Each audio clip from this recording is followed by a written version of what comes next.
Most people think that aging is genetic, but your daily habits are either speeding it up or slowing it down. We're going to talk about that today. David, what you think? Yeah, habits are important. I think that, the daily workflow of our lives and the habits that we tend to gravitate toward or the ones that we try to implement, I think it's very important. I think health, all four types of health that I think, every type of health is going to rely upon good habits and trying to minimize the damage and get out of the pattern of repeated bad ones. I feel like it's easy. One thing when I think about habits is I feel like it's easy for people to try to do something like a diet or some sort of workout routine or regimen, and you can go hard at it for 1 month or 2 months. But the hard thing to do is to turn that change into a habit, a long-term habit that you can continue to follow through on. So what are the most important health habits people should focus on first, David? I think, I think in this order, although it's not really order because all three are key and crucial. And you can't have good physical health without all three. But think about the habits in regards to food, sleep, and movement, right? Those are the three pillars of physical health, in my opinion. Food we talk about all the time. Try to make good choices. How? Lower the barrier entry to good choices. Raise the barrier of accessibility of bad choices, right? Like, so if you don't want to eat it, don't put it in your house. Or anything. Well, if you don't want to eat it for health reasons, don't put it in your house. So don't have it around because that temptation hanging out in the back in the pantry. I would say that. And a lot of these, there's a book that came out, I want to say, in the last few years called Atomic Habits by James Clear, I believe. Have you guys heard of that book before? Mm-hmm. Yeah. It just talks about, well, how do we, good habits, like, eating a bowl of fruit or having vegetables, ready to washed and ready to go in the refrigerator. So when you come home, lower barrier to entry, or difficulty to get that. I talked about Mark Sisson and his hex bar, like deadlift thing where he just leaves it in his pathway. Well, I have a kettlebell in my living room. It's not a giant one. It's there. And so 125 pounds. Yeah, I wish, but it's there. And I think to myself, how many extra reps do I do because that's there? And I tell you what, guys, it's a lot. That's reps I never would have done, right? So when I'm watching baseball or, I'll go, hey, I go over there and do just 10 reps of a kettlebell hip hinge. Sleep. Ooh, that's really important. Mm-hmm. How many of us heard of influencers, health influencers have large audiences talk about their nighttime routine or evening routine, winding down? So because we see each other at work, how many times have you guys seen me try to initiate a new habit, like, or a new flow or a new this or that? Sometimes I'll do it. Sometimes I won't. I put a little resistance band in my bag to try to fix some of my shoulder issues I have and try to open my, and I just throw it in there. Yeah. It hasn't really stuck. Some things stick, some things don't. I can't tell you how many times I've tripped over his kettlebell at work in the OR.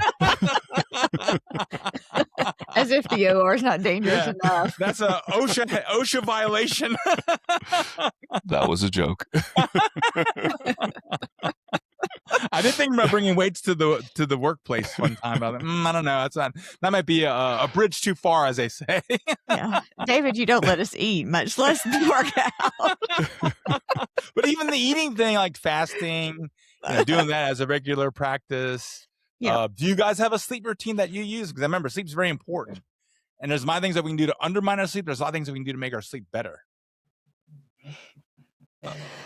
I definitely have a sleep routine. It's a lot. So I'm like, I don't even want to share. I was waiting for Eva to go, but okay. Well, Eva needs all the advice because I'm telling you that menopause has the insomnia that goes with menopause has been miserable. So this will help, I guess, because I am a warm sleeper, so I need to have a cool room. I do that. And so obviously I have it cold. I have the fan on. It's dark. And then I use a mattress topper. It's called an 8 Sleep, and that cools the mattress, and that has been like life-changing for me. Awesome. So it runs like cool water above it and above the mattress, and that keeps me nice and cool. So those are some of the things I do. There's more to it, but there's plenty of different things that I've tried, and the coolness of the room has made the biggest difference for me, I would say. Sounds like cardiac room. Yeah. Exactly. Can you see your breath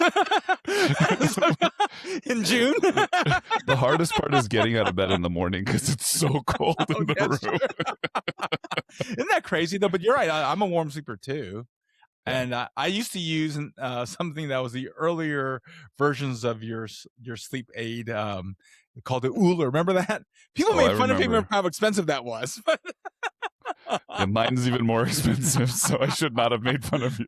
Yeah, but to your point, I find that to be helpful. Temperature. I take, again, I'm not recommending this for the audience, but I take like some supplements like ashwagandha and theanine at night. I do take magnesium at night.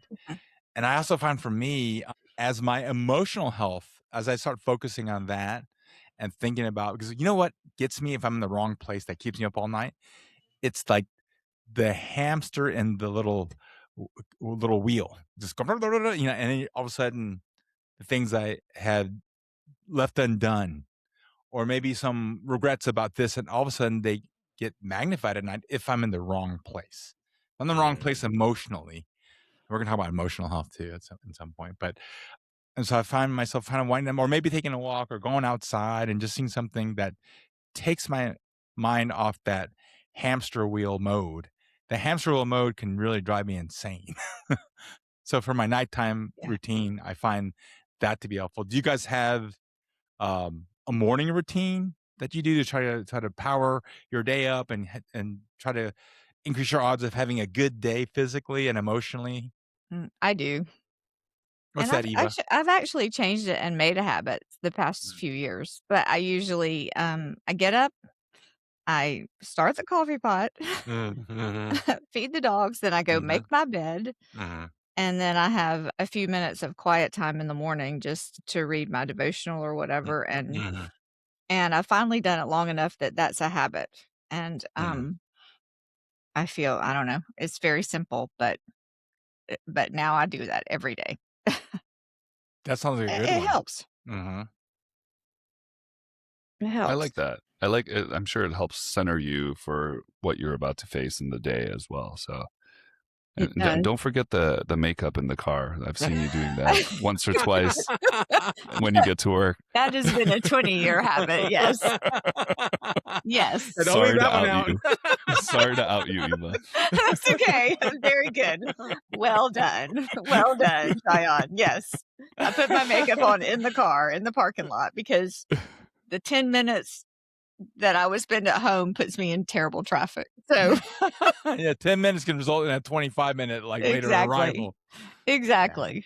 Yeah. So David, are there certain daily habits that you say are like quietly destroying metabolic health? Oh, that's a good question. Yeah, maybe starting your day off with like a donut. A poofa donut. Yeah, a poofa donut. Oh yeah, that donut is fried dough and seed oils with processed grains. That's why it's so bad for you. But somebody needs to tell Dennis. Yeah. That's his favorite. Well, I'll say I love our colleague Dennis. He's very fit. I'm going to go a little sidetrack here. You have to be careful. You can be physically very fit, but metabolically unwell. And I know the guys with the 6-packs who run miles and miles each week or don't want to hear that, but just be careful. Just because you might have a good looking exterior, you have to be careful about the insides because you can still be very unhealthy. There are these guys that would do unbelievable amounts of rowing. Their A1Cs kept on creeping up, right? And they're like, wait a minute, I'm so fit. What does it mean? I mean, I could just kill it in terms of this, and this. And especially, I mean, we talked about how important resistance training is. But have you've seen guys who are super strong, which is important, but they're like, you are not metabolically healthy, sir. You probably have fatty liver. Oh my God. I mean, you've seen it, right? Yeah, you've seen it, right? Yes, so absolutely. Yeah. So I would say another thing I would say I found this out recently. And this is where sometimes you need to maybe change. It's not just going hard nose, hard in, and being consistent is important. But I did something recently that I stopped doing. I stopped doing morning cardio. Why? Well, I would sacrifice about 30 minutes of sleep, and I would drink coffee the minute I woke up while I'm on the exercise bike. And I found that I do better when I postpone the coffee. And you'll hear that from a lot of influencers and people that are in that space tell you, don't drink coffee right away when you wake up in the morning. I'll let the audience look that up in terms. I think there's different people that have ideas for why that's the case, and I find that to be true. It has to do with adenosine and cyclic AMP and all that. You can look that up. But postponing that coffee, and I also, we'll talk about this when we go into the supplements more, but I find creatine later in the day seems to help me out too. It helps cognitively, so I added that to my morning routine. So I think those help. I think starting the day with a heavily processed sugary thing is not a good idea for most people, because following the insulin release, you're going to have the sugar crash, and it will make most people irritable. Just pounding coffees. I love coffee. I drink cups and cups of it a day, but I found myself, don't start the day with it right away. Wait on it, maybe sip it in the car, and then maybe, don't finish all of it until before noon. And I find I have more even energy levels throughout the day. So those are some things for me. That kettlebell in the living room and the bedroom. So I'll walk over there and just do 10 reps. And I thought to myself, man, that's literally maybe thousands of reps a year that I never would have done otherwise. That's a low barrier to entry. Yeah. I need to do that. That's like a simple move. So. You can actually buy a 100-pound kettlebell. That's what I use from Amazon, and they have bigger ones, but I'm scared for my back. 100 pounds is a good amount. Well, it's a good amount. It taxes me, but I don't. In the morning, I can still do it and not worry. Oh, you're going to have the wrong form. I can keep my good form. And I thought to myself, this is not a gym, whatever level. This is just move around and just get your body used to it. And I tell you what, my posterior chain, my glutes. By the way, guys, glutes are the new thing. Wall Street Journal article about men are chasing glutes because they think that's the key to physical health. Well, that's because you can stand up and get off the toilet when you're old. That's true. You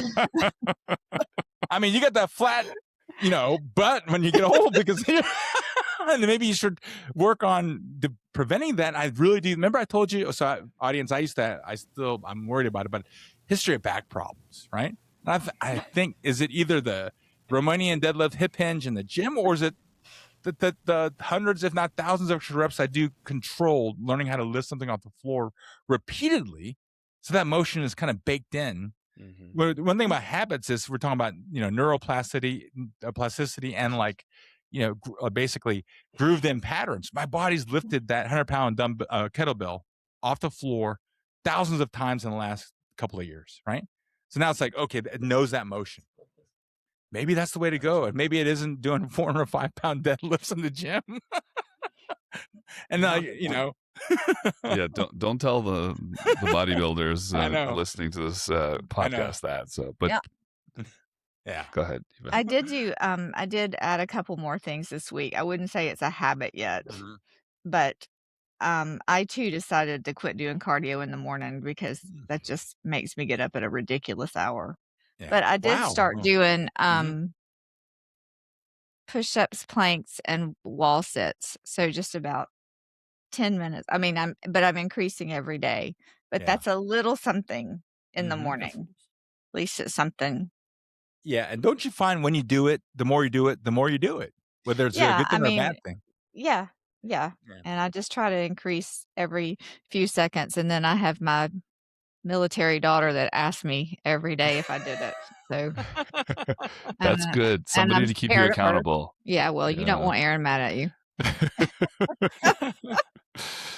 Well, this is a very interesting, very nice intro to these habits, and a lot of things that I want to try out. The first thing I'm going to do is go ahead and order one of these kettlebells. So you're a big boy. You can do the 125, Cheyenne. Maybe the 150. I'm only going to do it just so I can say it's more than yours. So.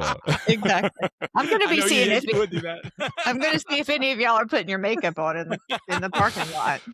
All right, audience. Don't forget to follow us on Instagram and YouTube for other educational videos and content. And remember, health isn't about perfection. It's about progress. So go out there and live your best healthy life. Thanks so much for watching. We hope this episode gave you powerful, practical health tips you can actually use. If you enjoyed this content, give us a thumbs up and hit that subscribe button. It really helps our channel and podcast grow. And don't forget to follow us on YouTube, Instagram, and Facebook so you never miss an episode.